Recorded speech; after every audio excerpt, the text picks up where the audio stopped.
minutes, and we are going to start after that, right after that. How are you doing, by the way? Did you learn something new yesterday? Just raise your hand if you did that. Whoa, that's amazing. Cool.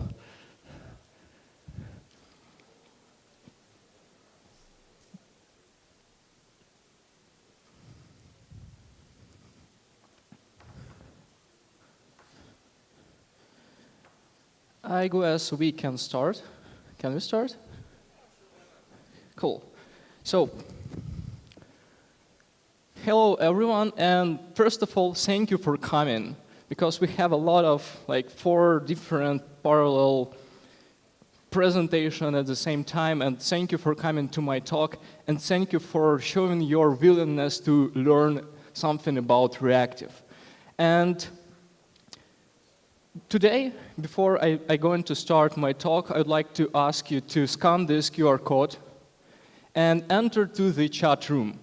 Behind this QR code, you will see something called Gitter chat, and it will be needed for our presentation. And by doing that, you will contribute to our session.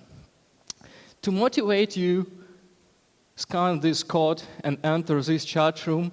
I will give away my book that was published yesterday, and the most active person in this chat room will win this book.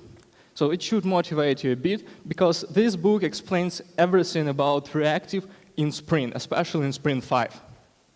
And while you are scanning QR code, I will do some brief introduction of myself. My name is Oleh. I am from Ukraine, from Kiev.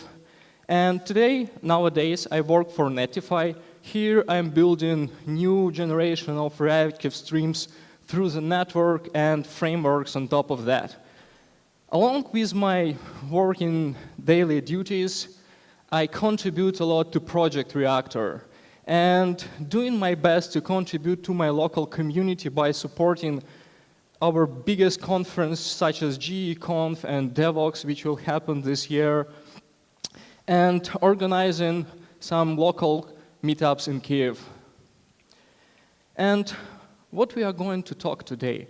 First of all, we will start our talk with non-reactive application, because non-reactive application is a good source of refactoring it to reactive. And our main mission for today is achieving something depicted on this schema. By the way, how many people are familiar with this schema? Just raise your hand. Few hands. For those who don't know what this schema means, this schema explains the main characteristic of reactive system. And this schema is explained in Reactive Manifesto, and Reactive Manifesto explains what each of these components means. So we will build application that correspond to this schema. And our final application will look like that. We will build a fully streaming application, and absolutely we will have in the end a choreographic of events which causes another events. And this will be absolutely asynchronous and non-blocking. So this will be in the end, but first non-reactive application and non-reactive chat application. This will be a source of our coding for today. So what this chat application has, there is 2 main functionality there. First one is we will consume messages from Gitter chat. And how many people knows what is Gitter? Just raise your hand. How many people uses this chat?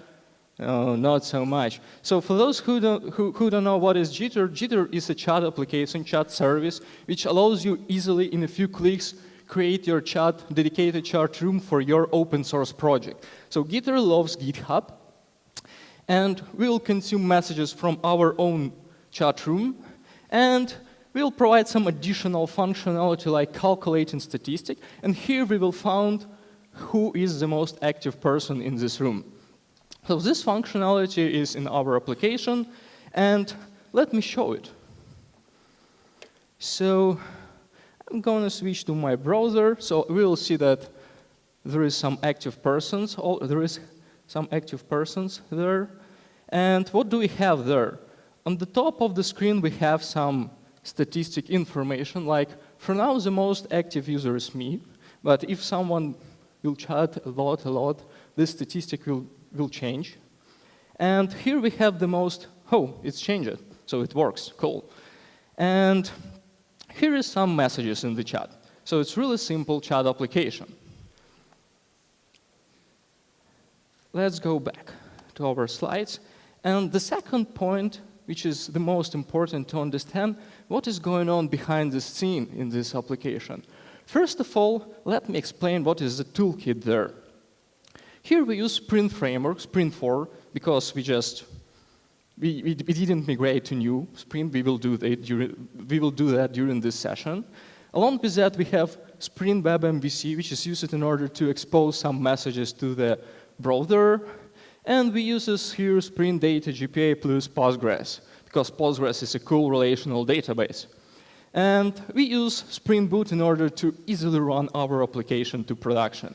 How many people in the room are familiar and uses the same technology? Just raise your hand. So cool, a lot of people there are using the same. And the second point that we should understand there is the architecture of our application.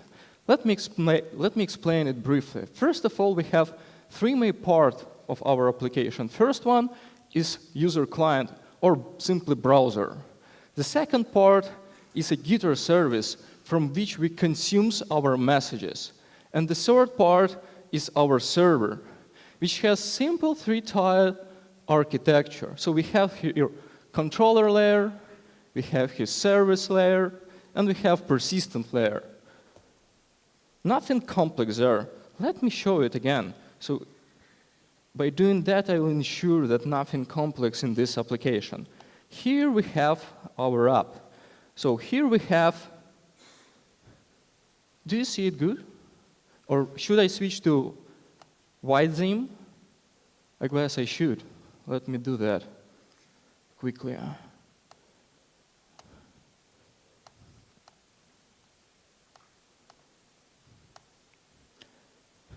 I guess it's better right now. So here we have our Spring Boot. Here we have a few dependencies to Spring Data GPA. Here it's our Postgres. And, okay. Whoop. And here we have our main source. So here we have controllers, like a few controllers there. Here we have our domains model, like we use GPA, entities, tables, nothing new there. Repositories, simple CRUD repositories, and our service, some interfaces and implementation of that. So this is really simple everyday application, right? The third point that we need to understand, so how it works under the hood. What is an existing flow of our application? First of all, when we enter our page, we do the first call to our server. Then we have to gather some data, and we send a first request to Gitter service. And of course, we have to wait a bit because it's a blocking request. And then we got a response with some messages, some new messages from the Gitter. Then we have to store these messages because we have somehow calculate our statistic. So again, we call the database. It's a blocking call. We have to wait. Then we have to recalculate our statistic because the database has just been updated. And only after that, we can send the response to user and render some first messages in our UI. Along with that, we have a small JavaScript in our application, which calls our API every few seconds and does absolutely the same as the main flow. So we collect messages, we store them to the database, we recalculate statistic and response to the user again and update our UI.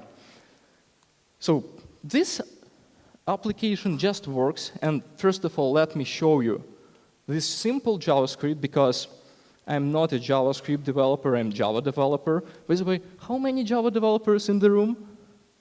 Ah, amazing. So let me show, this is really simple JavaScript and HTML file. Nothing complex, and here we have just an interval which repeats the calls to our service and collect the latest messages. So nothing complex there. And this application just works. So to summarize our current application, we have everyday Spring Boot application, right? Nothing complex there. Plus, we have plain three-tiered application which we use every day in order to build our small microservices. Finally, we have really common interaction flow. We I did a few times the same. And this application just works. So the main question, why should we refactor it? So what's wrong in there? I have a few concerns to this application. And the first one is a pooling model. And pooling model might be explained as the following. I forgot to enable sound. So it's kind of mom, mom, mom. And it's okay if we have pooling, but let's imagine what happened if we have a lot of open connection. So a lot of small stewies say mom, mom, mom, mom, mom, and we have doing a lot of redundant work, the same work, and it's absolutely inefficient. And this is one of the biggest problems. The second problem is blocking I/O. As you might remember, in current implementation of Spring 4, we don't have any non-blocking asynchronous communication with database. We don't have any asynchronous communication with network. So each time we call some external services like a database, like a Gitter service, we have to block. And that problem because it's a wasting of the resources. And finally, our application is a bit non-responsive. Let me show it. For example, let's imagine what happened if database is down. We can do that, we can simulate it by stopping our Postgres container. And if we reload our application, we will see that nothing will happen because our application got an error and the whole application became unavailable. So this is a huge problem because it's a bad experience. And the most important in building good service is providing good user experience. Of course, we can enable the database back and our application will work, so that's fine, but it's a problem. So the question now, how we may do our application better? How we may refactor it? And the answer is refactoring our design to reactive. And first, we have to change our mindset. And first, we have to change our whole communication from pooling to reactive. So we have to react to new events, to new changes. And in order to achieve it, we have to change our architecture from pooling to pushing. We have to listen to new messages in the Gitter and push them from the beginning to the end. And finally, we have isolate our components. And by doing that, we will enable resilience of our system. So let's do it. And let's ask the first question. How we may refactor our application to reactive? And the answer, like two answers, is really simple. First answer is we may use webflags. How many people in the audience are heard about webflags? And how many use it in production? So I guess this talk should be really, really good for you. So because we will go into refactor from WebMVC to webflags. But first, let's recap what is WebMVC. WebMVC is common stack. So we have on top controllers, which is run by Spring WebMVC, which is built on top of servlet NPI and running on top of servlet container. In turn, webflags is absolutely the same.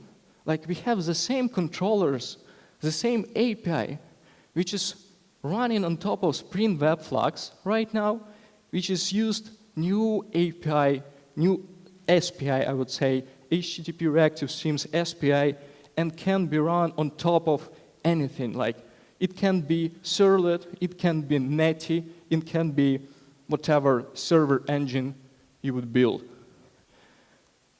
Also, Webflux uses Project Reactor. And now, how many people are familiar with Project Reactor? So a few hands. How many heard about RxJava? Oh, much better. So Project Reactor is absolutely similar to RxJava, but a little bit better, I would say. And Project Reactor enables reactive streams paradigm in our daily programming. So by enabling and using Reactor in our code, we will achieve something like that. We will achieve absolutely streaming paradigm in our everyday programming. And what should you know about Reactor is just a few reactive types. The first reactive type is mono. And mono allows us asynchronously process 1 or 0 elements. In turn, the second reactive type is flux. And in contrast, flux allows us to process many elements, potentially infinite stream of elements. And finally, the mono and flux is built on top of publisher. And in this also will be shown during the demo, so I just remind you that this is also a part of reactive streams. So let's do the first step of our refactoring. Let's migrate our application to new Spring 5, to new Webflux and Project Reactor. And how we may do that?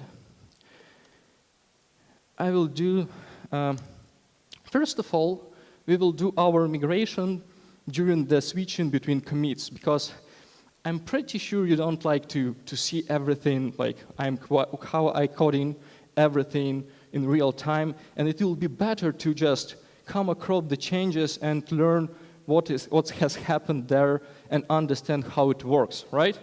So let's do the first step. Let's switch to our new Spring Webflux and new Spring 5, and let's observe the changes. As you can see, we have just a few changes there. First of all, we updated the version of Spring Boot, because Spring Boot brings new Spring 5 by default, and it brings all the fancy reactive stuff. Also, what did we change it there? We provided there an additional model called Spring Webflux. And by doing so, let me update the dependencies. By doing so, we introduced to our modulus, first of all, Project Reactor. As you can see here, we have Project Reactor. And then we have their Spring 5.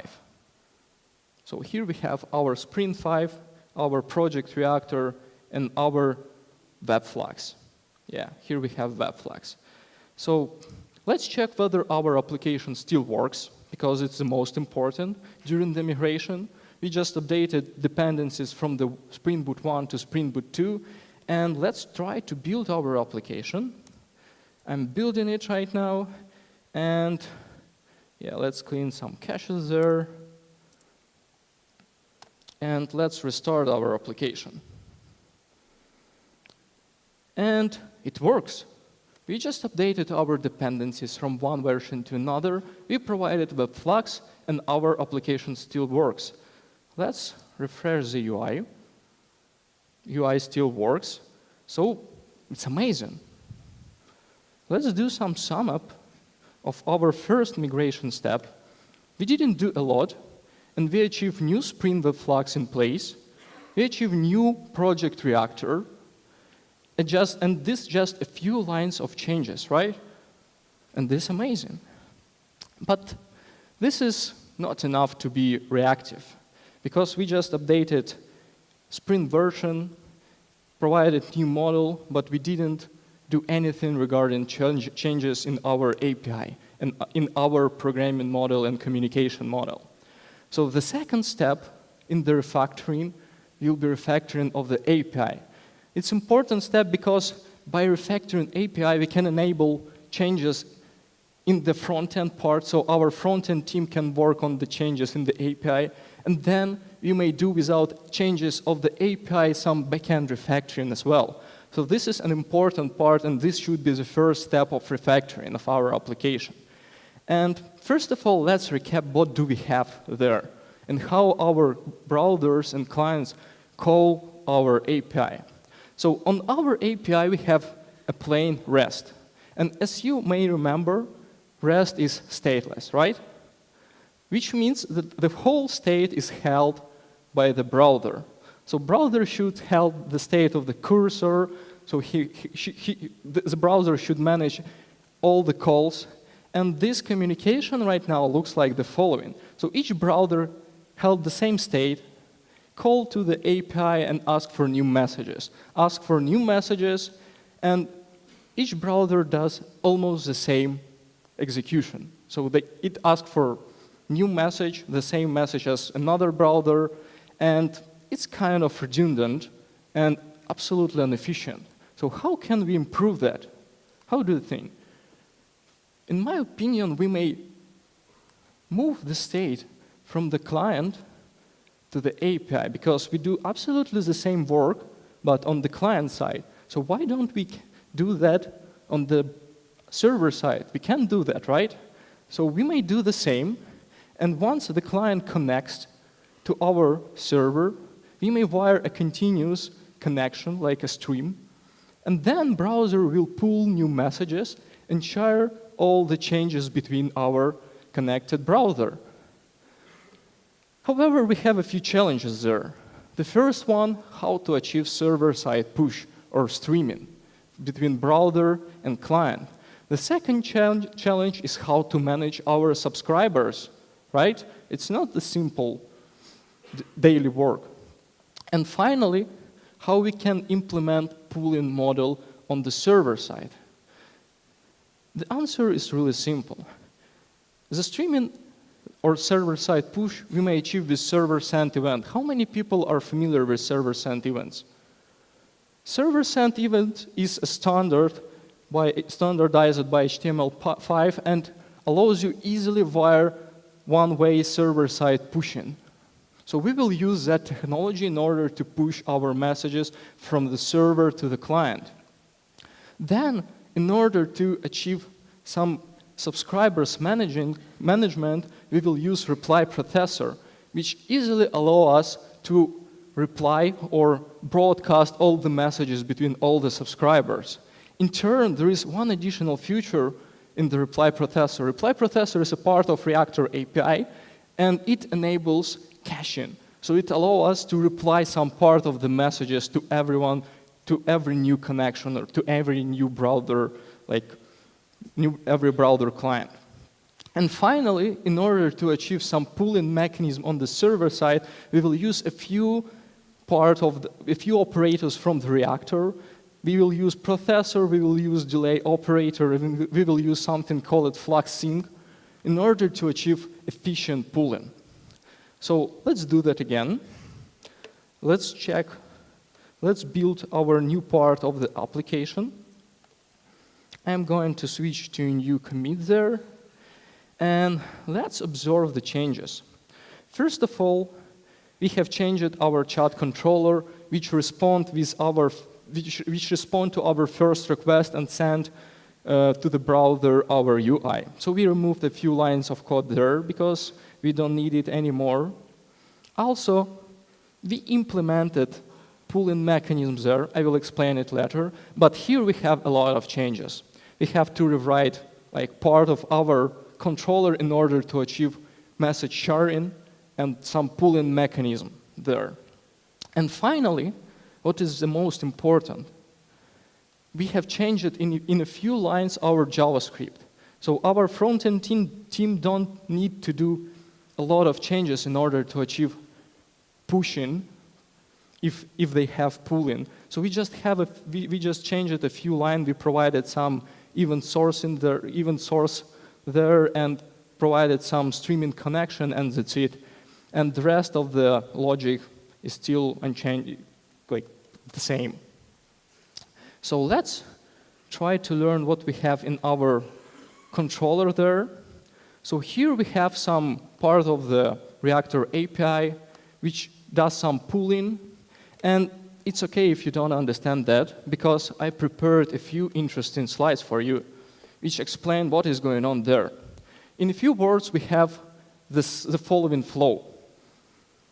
And once we receive the first, for example, cursor item, this item will be delayed for some time. So we'll have a delay of item there.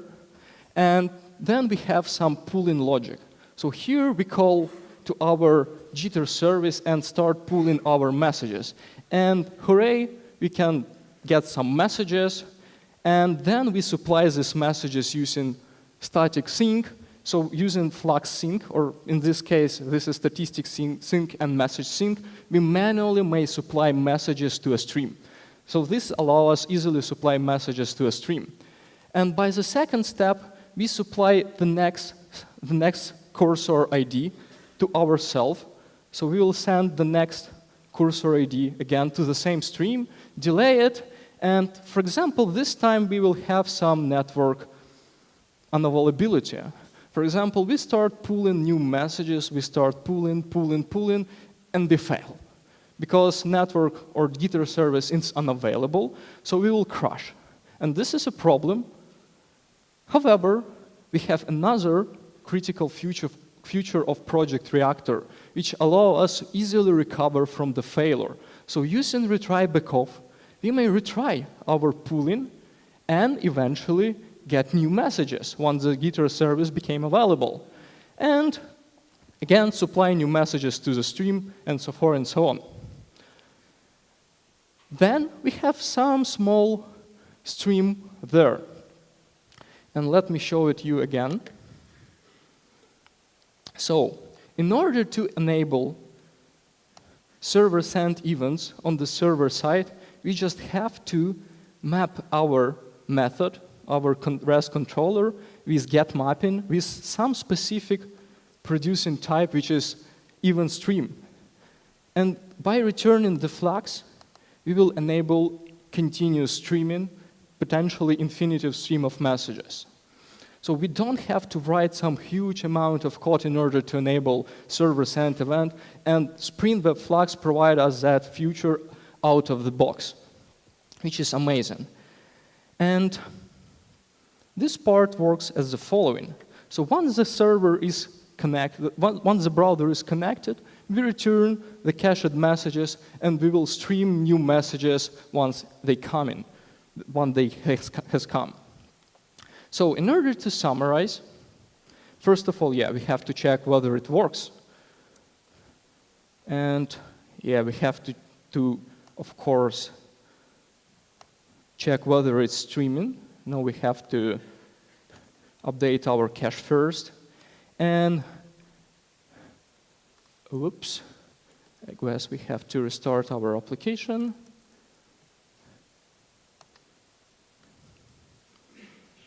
Let's check whether it works. Yep, it started. And now let's clean the cache and update our browser. It's the same.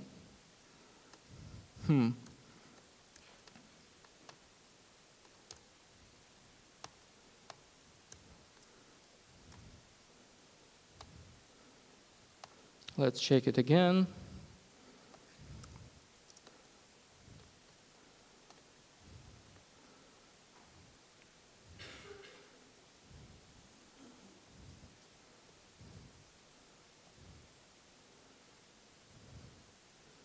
And yeah, here we are. Now we wired a streaming continuous connection.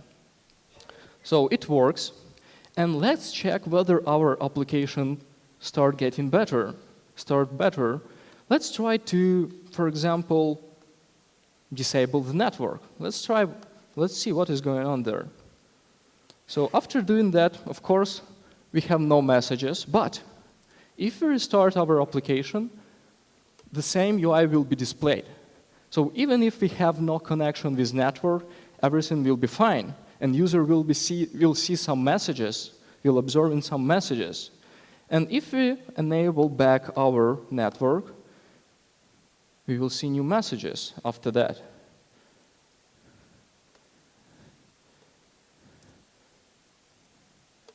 Let's try to write something. Yeah, here we have some new messages. Cool. The same will be if we stop our database. Let's try to do that.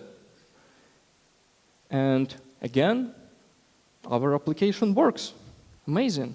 Let's try to send some new messages in order to check whether it works. Nope, it doesn't work because, of course, some part of our application is not ideal, but we will improve that. Let's turn back our application again, and let's do some summarize.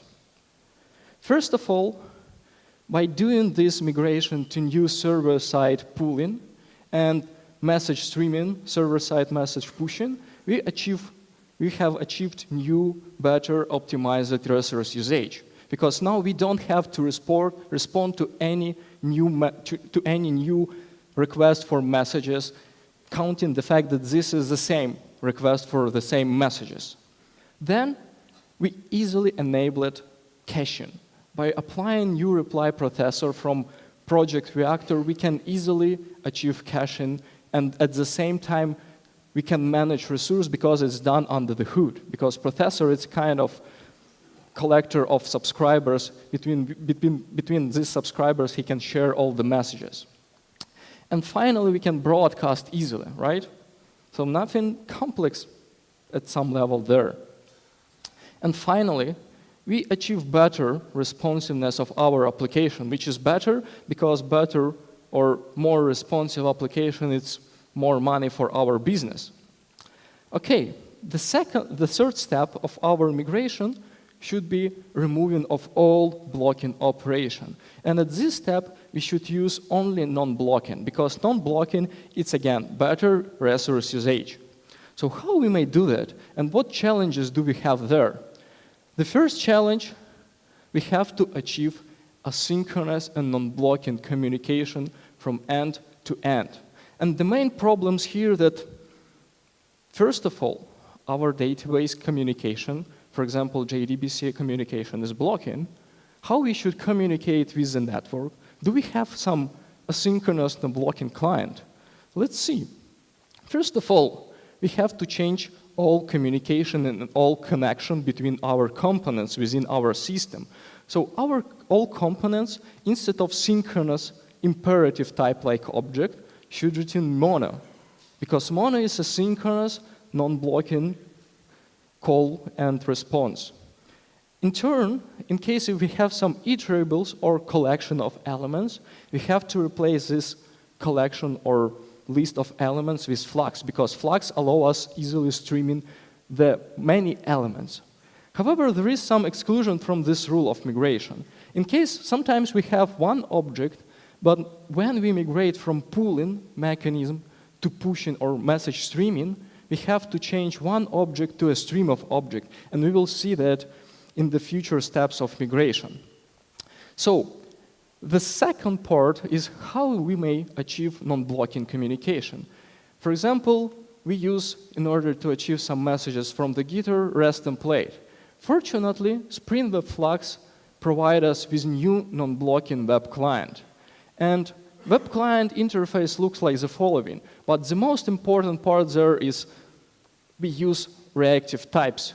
So this is purely, absolutely non-blocking and asynchronous communication, which is offered by Spring Framework out of the box. And on this API, we may easily rely, and we should rely on that, in order to achieve some non-blocking and asynchronous interaction with the Gitter service.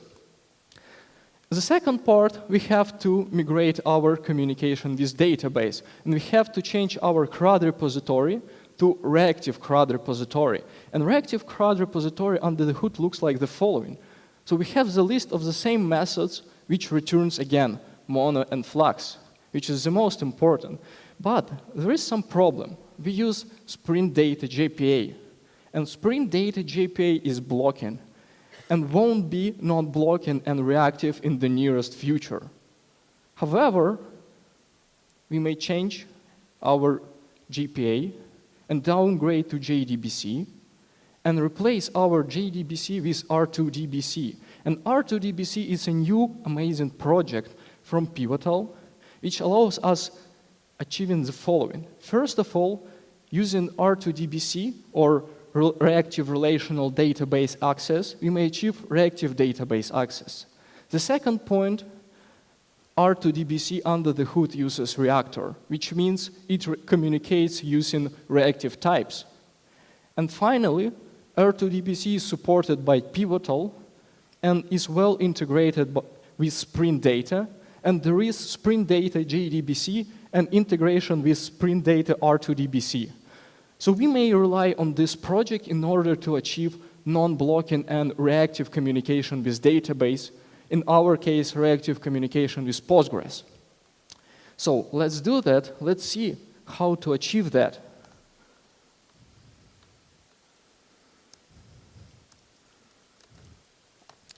Let's do our next migration step, and let's observe the changes in our build file. First, we have changed our JPA to Sprint Data JDBC, which is new lightweight replacement for Sprint Data JPA and offers almost the same feature as Sprint Data JPA.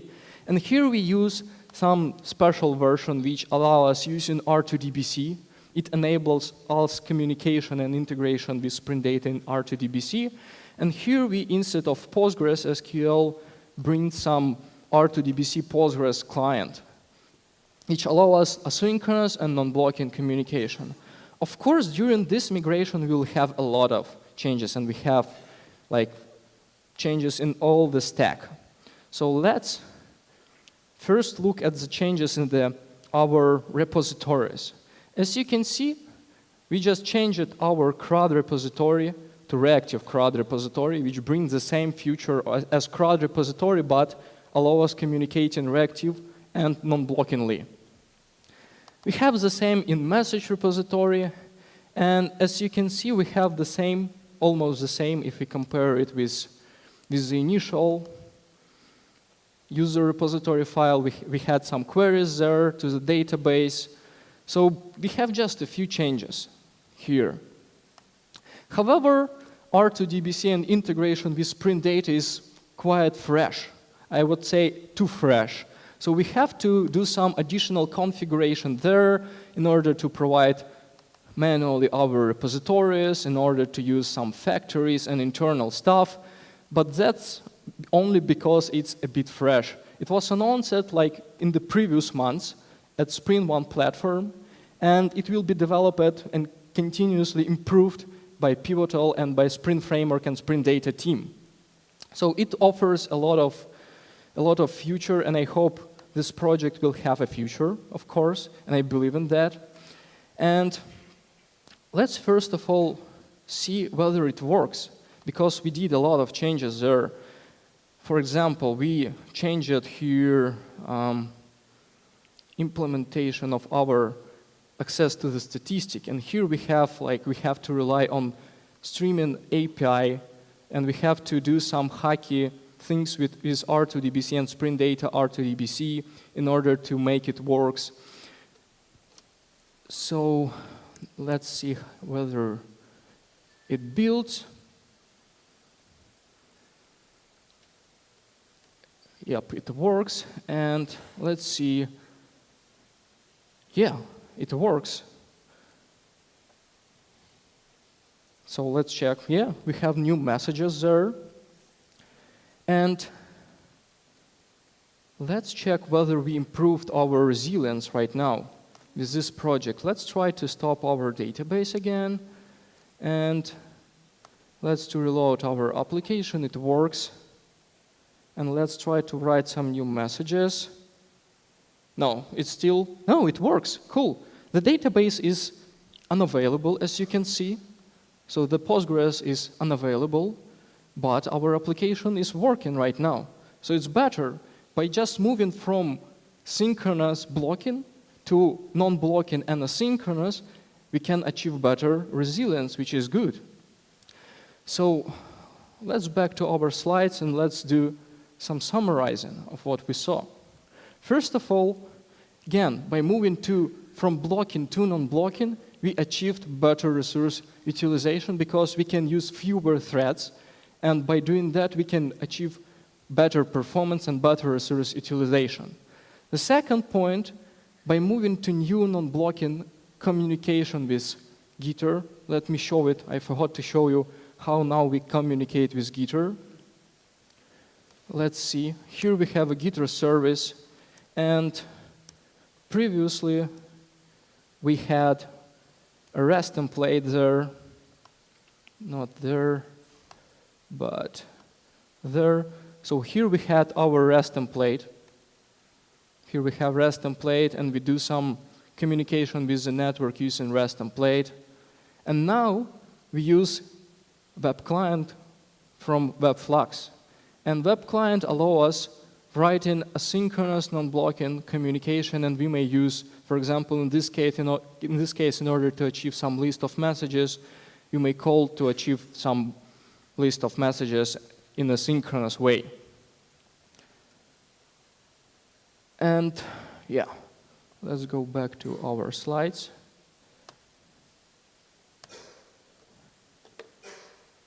Oh, come on.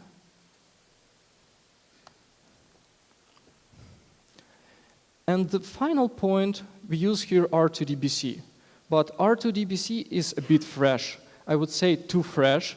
So during the preparation of this demo, I found a list of bugs, which I tried to fix it, but it's hard because it's really a new project. There is some discussion about the SPI. There is some discussion about how should it work, and it's unstable at that point, but it offers some. I hope it will be a great project, and we will have it because asynchronous database access developed by Oracle and by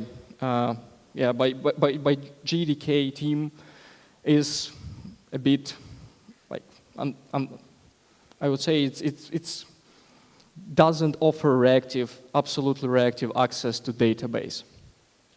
So the final step that we have to apply in our almost final step in order to build our end-to-end reactive stream system is applying push model instead of pull model. So how we may do that? First of all, we may use Gitter push up API, which offers us some streaming connection, continuous connection, then sends messages from the server to our client, for example, web client, and we may achieve some messages continuously. And let's do that. Let's achieve the final step.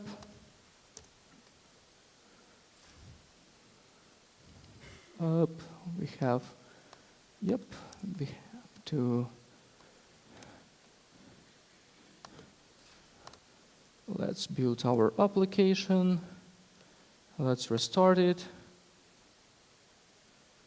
And let's check whether it builds. What do we do there? First of all, we provided some changes in Gitter service. We provided some additional method which calls to streaming API. So we use this streaming endpoint, and we use the same web client in order to achieve some continuous stream of messages from the Gitter. In this point, we use Flux because Flux allows us consuming infinitive stream of messages, and we return this Flux to our low-level services. For example, then we use this service at our controller, so we merge our data. We consume some messages from the first initial call, and then we merge it with the stream of messages, and then we publish it between our components and sends to our processor back. So again, there is a bunch of changes, which is quite hard, and thus I'm going to explain what is going on again on the slides. So here is our code, and this code builds the following execution plan. And once we connect to our Gitter service, two connections will be wired, and since we have merged sequentially, which allow us merging the first stream for the first list of elements and the second stream only after that, we will achieve the first list of messages from the message after. And this message will be supplied to our publish operator. Then this connection will be disconnected because we just asked for a few messages. And then we will eventually achieve some new messages from the Gitter service. And this message will be published again. And what's going on there? Here, publish operator allows us publishing messages between two independent services, for example. And first part is supplying, for example, to our messages processor. And the second part is going through the update statistic part, calling for new storing messages to the database, and then updating the statistic. Finally, if we take a look at the whole processing flow, we will see that now we achieved absolutely streaming system. We stream messages from the Gitter, stream those messages to the database, then react to the changes in the database, and provide new updates of statistic, which is sent through the server sent event to the client. So we almost done. We almost completed and built our system. And we have one more step to achieve fully superpower system. And this final step is migrating from our Tomcat server, which is used by default. So let me show it. Here we use our Tomcat server. So because it's default server for Spring Web MVC, so we continue using the same server. But we may do better. And we may do better by moving to Netty. How many people in the audience are familiar with Netty? For those who don't know what is Netty, Netty is a powerful server engine which allows us asynchronously and non-blockingly communicate with clients and send new requests to external services. It's based on event loop. And what does it give us? First of all, it gives us super high throughput because it's optimized for high throughput application, and it allows us utilize our resource efficiently. So in order to compare Netty, you may say that one Netty can replace two Tomcat on average. Of course, this experience may vary, but in my experience, from what I saw, Netty usually 2 times better than, for example, Tomcat. So one Netty can replace 2 Tomcat servers, and by doing that, we can reduce our costs on infrastructure a lot. So let's do our final steps, really final steps. Let's apply those changes. And yeah, let's build our application again. Yeah, let's delete the cache. And let's run, and let's see whether it works again. So what did we change there? What did we change there? So instead of using web, Spring Boot Starter web, which brings by default Tomcat server, we can use only web flags. And by default, Spring Web Flags brings Netty server. So in case if you use combination of Spring Web and Spring Web Flags, the default underlying engine, server engine, will be Tomcat. In case if you use only web flags, by default, the default server is Netty. So let's check whether we achieved Netty server in place. Nope, we have to rebuild our application, and we have to run it. And no, the same Tomcat.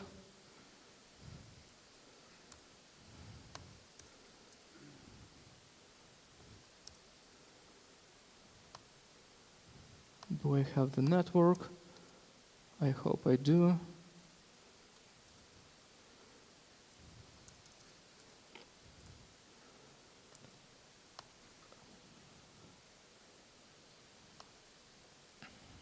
Okay.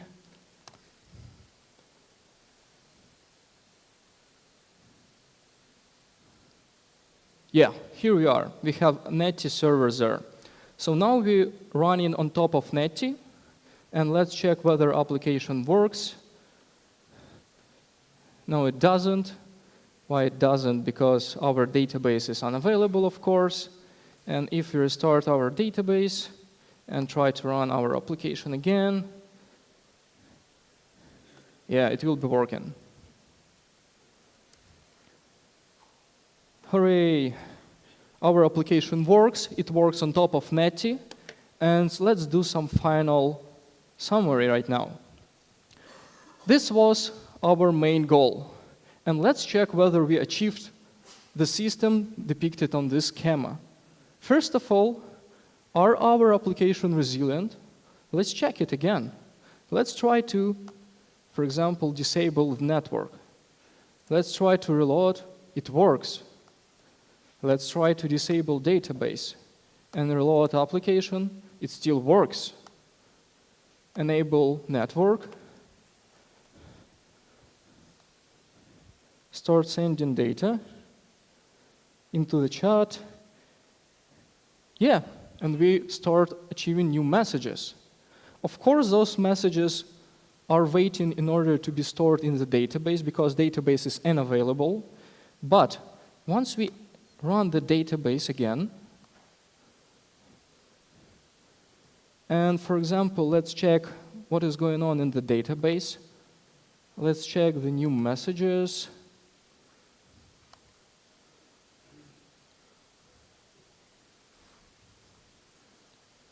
And let's see whether I have the latest messages.